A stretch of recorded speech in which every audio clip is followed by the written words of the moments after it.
Well, welcome to sunny, that's right, San Francisco, California, the third different host stadium for Monster Energy AMA Supercross and FIM World Championship. It's actually the fourth race because we went to Anaheim twice.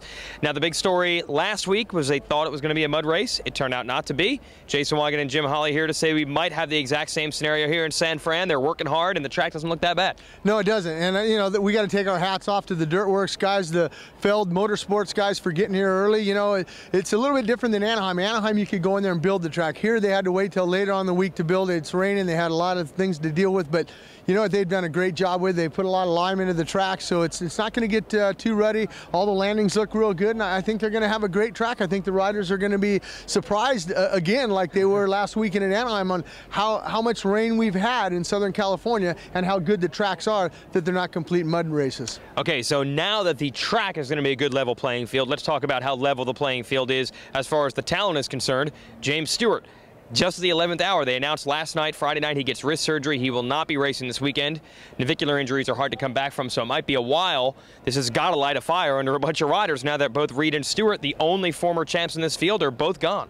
Well, what it does is it's still early in the season for a lot of guys, and talking with guys in the pits and everything, but like you mentioned, it is level now. They know that Chad Reed's out and James Stewart's out. Those two guys are guaranteed not to win the championship, so that just leaves the door open. Dungey's got a 15-point lead over Josh Hill. Josh Hill's thinking, hey, you know what? I'm the guy now at San Manuel. James is out. Villaboto's saying, hey, I can win this thing.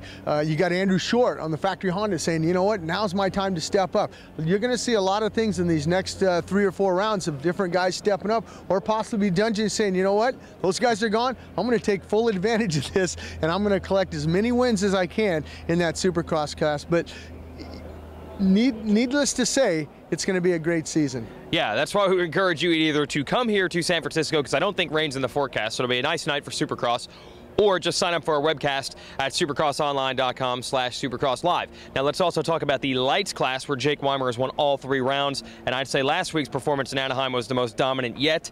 So is this going to be a Weimer audition for a 450 ride next year? Or are some guys going to step up and try to stop him? I think that's a good question. I mean, I think that it could be a learning point from this year, especially if he gets that championship. And a lot of guys say, look, the way he won that thing. And you know, I got to go back to last week, that start. You know, and if you look at Cycle News, there's a picture of him in Cycle News on the start. Everyone else's front wheel's off the ground. His is down, and he knows how important those starts are. So could it be 4 in a row for him here? Good news for Ryan Morris fans, he's expected back at Anaheim 3 next weekend, which would be great to see. Actually, I'm sorry, not next weekend. It's the weekend after. Next weekend we'll be in San Diego. But that's good that he'll be back. And then how about the guy who on the Troy Lee Designs Honda ride? I mean, he is on fire, Will Hahn right now. He's saying, you know what, I can get in here and win one of these things. Good to see Josh Hansen not have no problems in that main event, finished up 4th. Trey Kennard still nursing that foot injury. Maybe he can step it up here, so anything can happen, but looks pretty good for Weimer to maybe make it 4 in a row here in San Francisco. All right, well, the only way to find out is to listen to our webcast or just come right here to San Francisco and find out as soon as it happens. So hopefully we'll see you, or you'll hear us soon.